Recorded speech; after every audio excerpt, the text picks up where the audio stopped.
Hello friend, this is Monica. आज मैं आपको बहुत ही इजी आसान ट्रिक लेकर आई हूँ कि आपको अगर जर्मन बोलना सीखना है एंड हम मोस्टली क्या यूज़ करते हैं। मैं आज कोई ग्रामर नहीं सिखाऊंगी, कोई कॉन्सेप्ट नहीं समझाऊंगी, कुछ नहीं समझाऊंगी। मैं सिर्फ ये बताऊंगी कि इजीली आपको जर्मन के कुछ लाइनें बोलनी हैं तो वो आप कैसे बोलेंगे। कोई दिमाग नहीं लगाना, कुछ नहीं, सिर्फ आपको वर्ब रटी होनी चाहिए। तो वो वर्ब्स भी मैं आपको अभी दूंगी, आपको समझ में आ जाएगा। अच्छा, आपने कभी ये सोचा है कि जब हम बात करते हैं, चलो हम हिंदी की ही बात करते हैं, हम जब हिंदी में बात करते हैं तो सबसे ज़्यादा हम क्या यूज़ करते हैं? हम सबसे ज़्यादा आई यूज़ करते हैं। हम अपने बारे में बात करना सबसे ज़्यादा पसंद करते हैं क्योंकि हम आपसे अपने आप से बहुत मोहब्बत करते हैं। तो हम क्या है, हमेशा 90% वाइल्ड स्पीकिंग हम हमेशा आई का ही इस्तेमाल करते हैं। मैं ये नहीं कह रही बाकी चीज़ें यूज़ नहीं होती, but most of the time हम आई का ही यूज़ करते हैं। जैसे फॉर एग्जाम्पल, मैं खाती हूँ, मैं खा रही हूँ, मैं सोती हूँ या मैं सो रही हूँ, मैं मतलब वी यूज़ आई।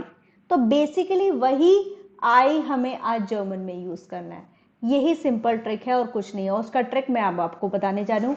सबसे पहले हम जान लेते हैं आई क्या होता है। आई जर्मन में होता है इश। ये आपने बहुत सुना होगा, इश। जैसे ईश्वर होता है ना, ईश्वर। ईश्वर मतलब भगवान। तो ईश्वर में से इश निकला है। एक्चुअली जर्मन्स अपने आप को भगवान समझते हैं। ये मैं मजाक कर रही हूँ, ऐसा कुछ नहीं है। तो ये ईश्वर में से इश निकला है, तो इश हो गया। तो इश का मतलब होता है आई। यानी कि 90% हम लोग आई अपने बारे में बात करते हैं। तो आज अगर हम अपने बारे में बात करना चाहते हैं तो कैसे सेंटेंसेस बनाएंगे? सिंपल।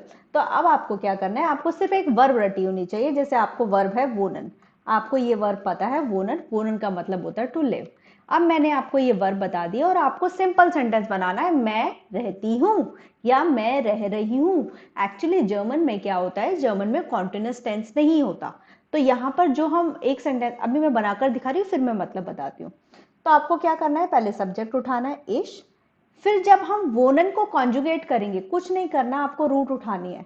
ये हमारी रूट है, रूट है, ये एक्चुअल वर्ब है रूट। तो ये वोन लिया और इसमें सिर्फ ई लगा दिया, तो इश के साथ ई लगता है। तो इश वोना का मतलब होता है आई लिव, मैं रहती हूं या मैं रह रही हूं, आई एम लिविंग।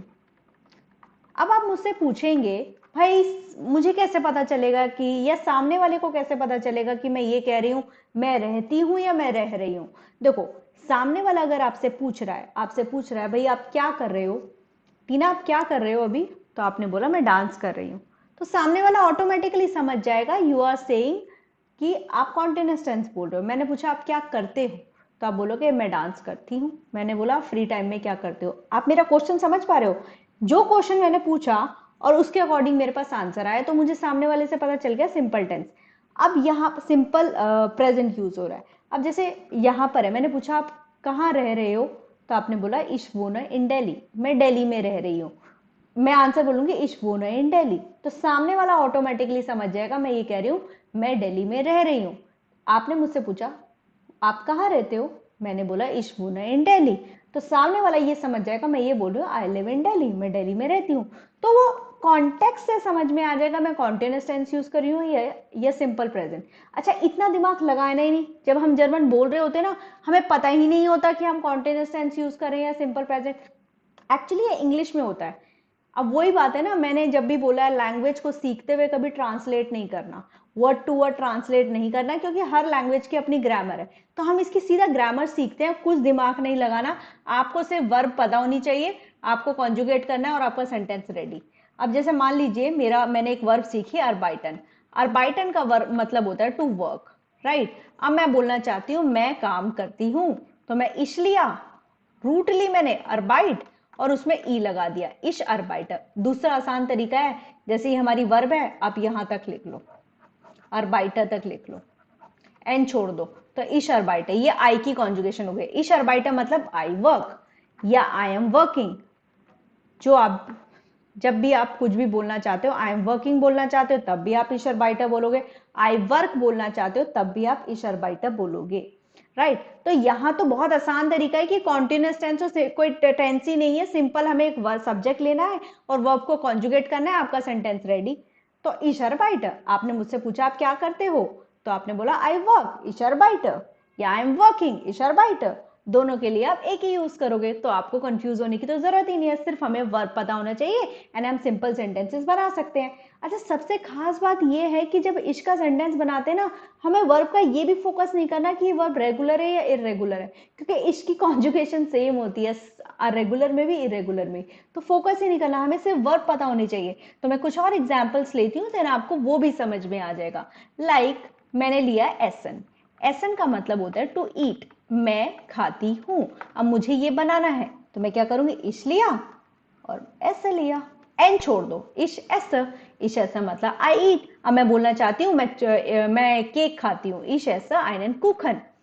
अब आप पूछोगे आइनन क्यों आया है, अब ये है आकुजाटिव, ये है हमारा वर्ब, ये है हमारा ग्रामर का कॉन्सेप्ट। तो इसको समझने के लिए आपको मेरी आकुजाटिव वाली वीडियो देखनी पड़ेगी।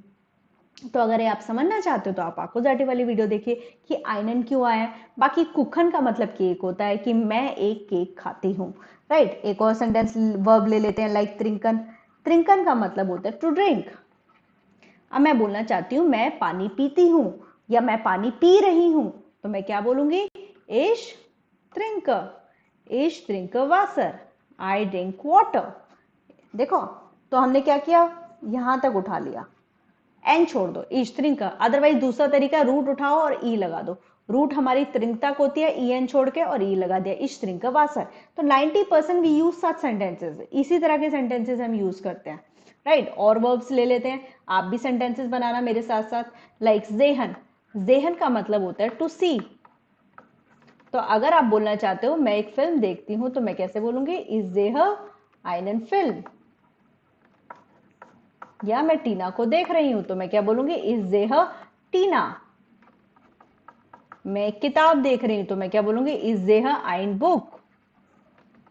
अब ये आइन क्यों आ रहा है, आइनन क्यों आ रहा है, ये अकुजाटिव केस है, आपको ये समझना पड़ेगा।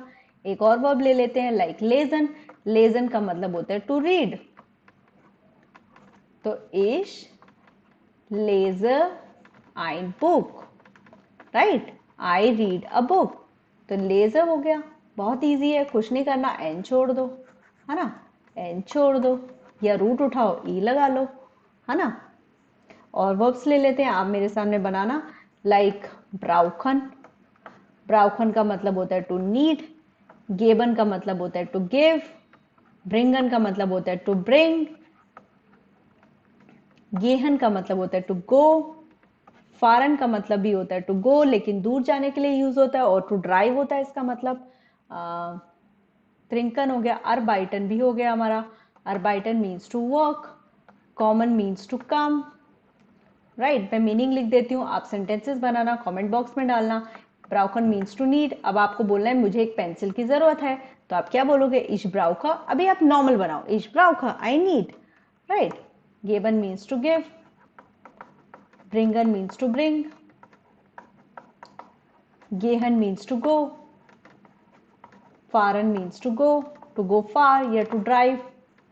अरबाइटन मीन्स टू वर्क। कॉमन मीन्स टू कम, राइट। तो अगर मुझे सेंटेंस बनाना है, जैसे मुझे बनाना है आई गो, तो मैं क्या बोलूंगी, इश्के है। अब मैं बोल रही हूँ मैं मुंबई जाती हूँ, इश्के है नाक मुंबई।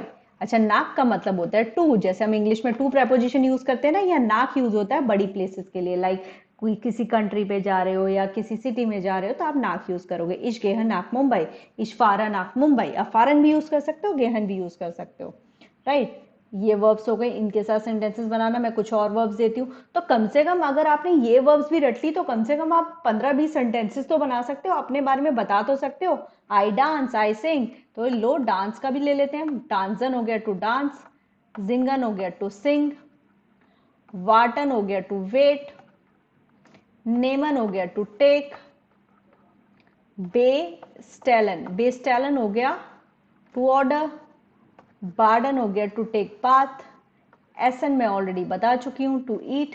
तो टांजन हो गया टू डांस। तो अगर आप बोलते हो मैं डांस करता हूं, तो आप क्या बोलोगे, इश टांज, या मैं डांस कर रहा हूं, इश टांज। सबसे कितनी आसान बात है ना, जैसे हमें इंग्लिश में तो अलग अलग टेंस याद करने पड़ते थे, देन उनको लगाना पड़ता था, यहाँ तो लगाना ही नहीं है, यहाँ पर तो एक ही है, सब्जेक्ट उठाओ, वर्ब लो और कॉन्जुगेट कर दो। जिंगन का हो गया टू सिंग। वार्टन का हो गया टू वेट, ये वर्ब्स याद कर लो एंड देन अपने फ्रेंड के साथ ये वर्ब्स यूज करो, सेंटेंसेस बोलो जर्मन के। नेमन मीन्स टू टेक, बस ये वर्ब रटनी है, बाकी इसके साथ कॉन्जुगेट करते जाओ, सिंपल सेंटेंसेस बनाते जाओ। बेस्टैलन मीन्स टू ऑर्डर, ऑर्डर मतलब ये ऑर्डर देने वाला नहीं है, फूड ऑर्डर करने वाला है, लाइक आपने फूड ऑर्डर किया या ड्रेस ऑनलाइन ऑर्डर की, कुछ भी ऑर्डर करना। बार्डन means to take path and एसन मीन्स टू ईट, खाना, राइट। तो इनके साथ आप सिंपल सेंटेंसेस बनाना, आपको सिंपल सेंटेंसेस बनाने आ जाएंगे, कम से कम आप आई के साथ सेंटेंसेस बना सकते हो और 90% हम आई के साथ ही बनाते हैं। So keep learning. एंड एक और चीज मैं आपको बताना चाहूंगी कि मेरा एक A1 का कोर्स है जो कि पेड कोर्स है और वो ऐप पर है, तो ऐप का लिंक मैं डिस्क्रिप्शन बॉक्स में डाल दूंगी कि आप जाके वहां डाउनलोड कर सकते हो। फर्स्ट 3 वीडियोस फ्री हैं, तो आप फ्री वीडियोस देख सकते हो, तो you will get an idea. उसके अंदर आपका ग्रामर, विकैब, ईमेल राइटिंग है। A1 के अंदर 73 वीडियोस है लगभग, एंड इसके अंदर grammar, vocab, email writing, sequence wise, structured wise पूरा कोर्स है। अगर आप लेना चाहते हैं, देखना चाहते हैं, तो आप वहां पर जा सकते हैं। सबसे ये उन लोगों के लिए जिनके पास टाइम नहीं है and they want to do this, जिनके पास लाइव क्लास लेने का टाइम नहीं है।